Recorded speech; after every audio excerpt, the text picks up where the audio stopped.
मोहन गांव का सबसे रईस आदमी था। उसका घर गांव में सबसे बड़ा था। मोहन की पत्नी कमला किसी सेठानी से कम नहीं थी। सिर से पांव तक सोने में लदी रहती थी। कमला, तू जहाँ तक देखेगी ना, वो सारी जमीन अपनी है। भगवान करे हमारी शोहरत और बढ़े। हाँ हाँ हाँ, बढ़ेगी ही। एक दिन की बात है, मोहन गांव के पास के जंगल में आया था।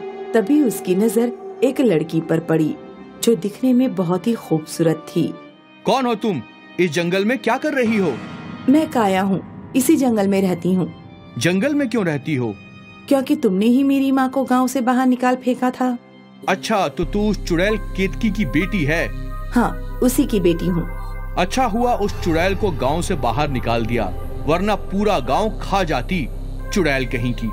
मोहन वापस मुड़ा ही था कि काया ने मोहन का एक बाल तोड़ लिया और काया वहाँ से गायब हो गई।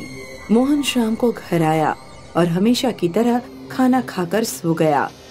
आधी रात को वो उठा, घर से बाहर निकला और जंगल की ओर चलने लगा। वो जंगल के बीच बने बांस के घर में गया और कुछ देर बाद वापस अपने घर की ओर चलने लगा। वो घर लौटा तो उसकी पत्नी उसका इंतजार कर रही थी। कहाँ गए थे आप इतनी रात को? कहीं नहीं। मोहन चुपचाप अपने बिस्तर पे गया और सो गया। कमला को ये सब अजीब लग रहा था, पर उसे समझ नहीं आ रहा था कि क्या हो रहा है। अगली सुबह सब कुछ पहले जैसा था। आप कल रात कहाँ गए थे? मैं तो कहीं नहीं गया, तेरे बगल में तो सो रहा था। नहीं, आप कहीं गए थे। मुझे तो ऐसा कुछ याद नहीं। चल अब मैं जाता हूँ, मजदूरों को पैसे देने हैं। कमला परेशान थी। अगली रात फिर मोहन सो गया और लगभग 12 बजे उठकर घर से बाहर निकल गया। फिर से वो जंगल वाले बांस के घर में गया और कुछ समय बाद वापस घर लौटा। आप ये रात को कहाँ जा रहे हैं? कहीं नहीं। नहीं, आप कहीं तो गए थे, मुझे सच सच बताइए। मोहन ने कमला को गौर से देखा। मोहन की आंखें लाल थीं। बोला ना कहीं नहीं, समझ नहीं आता क्या तुझे? ये देखकर कमला डर गई। मोहन वापस अपने बिस्तर पर सो गया। जब तीसरी रात मोहन अपने बिस्तर से गायब हुआ तो कमला ने मोहन के भाई और भाभी को घर पर बुला लिया। जब मोहन लौटा, कहाँ गए थे भैया? कहीं नहीं। पर आप तो अभी बाहर से आए। बोला ना मैंने, मैं कहीं नहीं गया था। मोहन की लाल आंखें देखकर सब डर गए। वो लोग समझ गए कि कुछ तो गड़बड़ है। अगली सुबह मोहन के भाई और भाभी और कमला गांव के पंडित के पास गए और उन्हें सारा माजरा बताया। अब आप ही हमारी मदद कर सकते हैं, मेरे पति को बचा लीजिए। हमें रात में इसका पीछा करना होगा, तभी इसे वशीकरण से मुक्त कर सकते हैं। उस रात जैसे ही मोहन घर से बाहर निकला, सभी लोगों ने मोहन का पीछा किया। उन लोगों ने देखा कि मोहन जंगल की ओर चलने लगा और एक बांस के घर के अंदर चला गया। ये तो चुड़ैल के बांस का घर है, देखते हैं अंदर क्या हो रहा है। वो सारे लोग अंदर गए और देखा कि एक लड़की पुतले को पकड़कर जादू टोना कर रही थी। रुक जा लड़की। नहीं रुकूंगी, इससे बदला लिए बगैर नहीं रुकूंगी। बदला? कैसा बदला? कई सालों पहले हम भी गांव में रहते थे। हमारा घर बहुत बड़ा था। आज जिस घर में इस आदमी ने कब्जा किया है वो हमारा घर था। उस समय इस आदमी ने घर को खरीदना चाहा। मेरी माँ केतकी ने इसे मना कर दिया। सोच लो दीदी, अच्छे पैसे दूंगा। ये घर मेरा सपना था। मैं ये घर किसी भी हाल में नहीं बेचूंगी। ये घर तो मैं लेकर ही रहूंगा। घर को पाने की लालच में इस आदमी ने षड्यंत्र रचा। हमारे घर के पीछे जादू टोने का सामान छुपाया और गांव वालों को इकट्ठा किया। ये औरत चुड़ैल है, चुड़ैल। देखो, ये सारे गांव पर जादू टोना करती है। गांव वालों ने पत्थर मार मार कर मुझे और मेरी माँ को गांव से निकाल दिया। तब से मैं और मेरी माँ इस बांस के घर में रह रहे हैं। मेरी माँ का सपना उससे छीन लिया गया था। वो बहुत उदास थी और कुछ सालों पहले वो मर गई। और बस तभी से मैंने ठान लिया कि मैं इस आदमी से बदला लूंगी और जादू टोना सीखा। तेरे साथ जो हुआ वो गलत हुआ। अगर तुम्हें वो घर चाहिए तो ले लो, पर मेरे पति को छोड़ दो। मुझे वो घर नहीं चाहिए, लेकिन अब तेरा पति भी नहीं बचेगा। जिंदगी भर वो पागलों की तरह गांव भर घूमेगा। मेरा बदला पूरा हुआ। ये गलत है बेटा। गलत सही का मुझे नहीं पता। इसके अलावा मैंने किसी और पे जादू टोना नहीं किया है। पर अगर तुम लोग इसी वक्त इस घर से बाहर नहीं निकले तो तुम सबको भी अपनी उंगलियों पर नचाऊंगी। लड़की की धमकी सुनकर सब के सब बाहर आ गए। सभी लोग रो रहे थे। मोहन पागलों की तरह चल रहा था। ये इसकी अपनी करनी है, इसे हम नहीं बदल सकते। इसने इस घर को चुड़ैल के बांस का घर बनाया और एक मासूम लड़की को चुड़ैल बनाया। अब वो चुड़ैल इसे नहीं छोड़ेगी। उस दिन से मोहन गांव में पागलों की तरह घूमने लगा। काया का बदला पूरा हुआ और उस दिन के बाद कोई भी चुड़ैल के बांस के घर के आसपास भी नहीं भटकता था।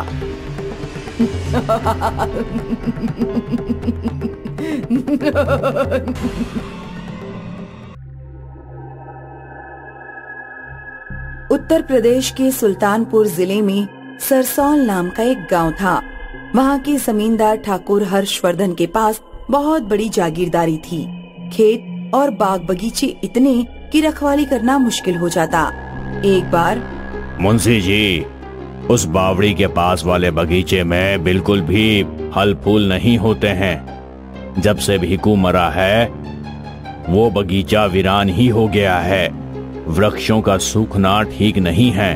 वहाँ किसी को रखवाली के लिए रख दीजिए जो सिर्फ उस बगीचे की देखभाल करे। मालिक, वो बगीचा तो पिछले 2 सालों से वीरान ही पड़ा है। वहाँ की देखभाल करने के लिए किसी को तो वहाँ रखना ही होगा। हाँ, और उसके रहने के लिए एक झोपड़ी डलवा दो और खाने पीने के लिए राशन भरवा दो।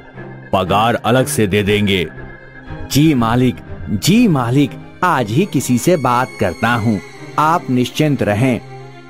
मनोरथ गांव में जाकर सबसे पूछताछ करता है। कोई है जो उस बावड़ी वाले बगीचे की देखभाल कर सके? मैं तो खुद ही चला जाता, पर बाल बच्चों वाला आदमी हूँ। सुना है वहाँ किसी चुड़ैल या भूत प्रेतों का वास है। क्या बकवास करते हो महिपाल? हमने तो आज तक नहीं सुना और ना ही देखा है। तुम जैसे लोग ही इस तरह की अफवाह उड़ाकर अच्छी खासी जगह को भूतिया बना देते हो। मुंशी जी, मैंने तो जो सुना है वही कह दिया। सामने से चंदू आता हुआ दिखाई पड़ा। चंदू, तुम तो अकेले आदमी हो।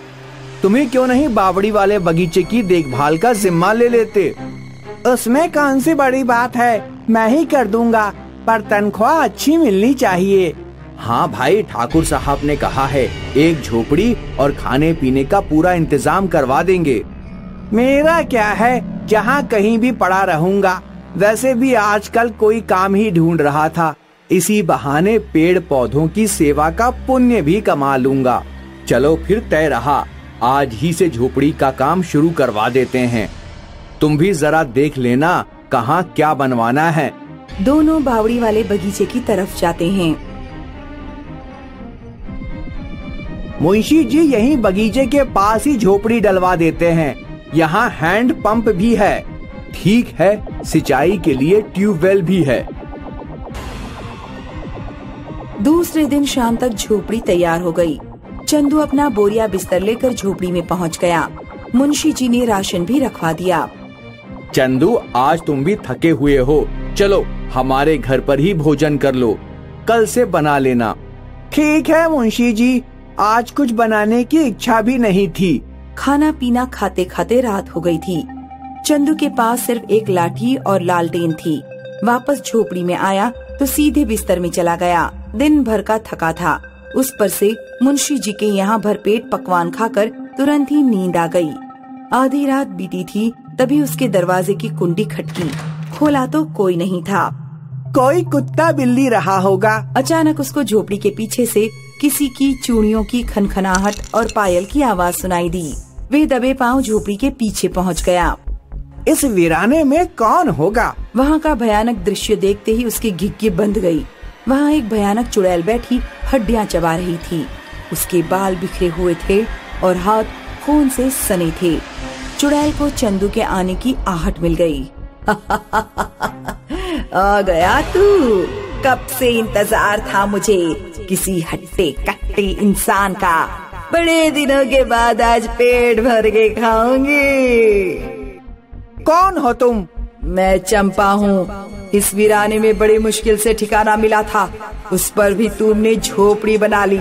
अब तुम्हारी खैर नहीं। मुझसे तुम्हारी क्या दुश्मनी है? मैं तो यहाँ सिर्फ बगीचे की रखवाली करने आया था। मेरी भी तो किसी से कोई दुश्मनी नहीं थी। तुम्हारे गांव के लोगों ने मुझे मार मार कर यहीं जमीन के नीचे दफन कर दिया था।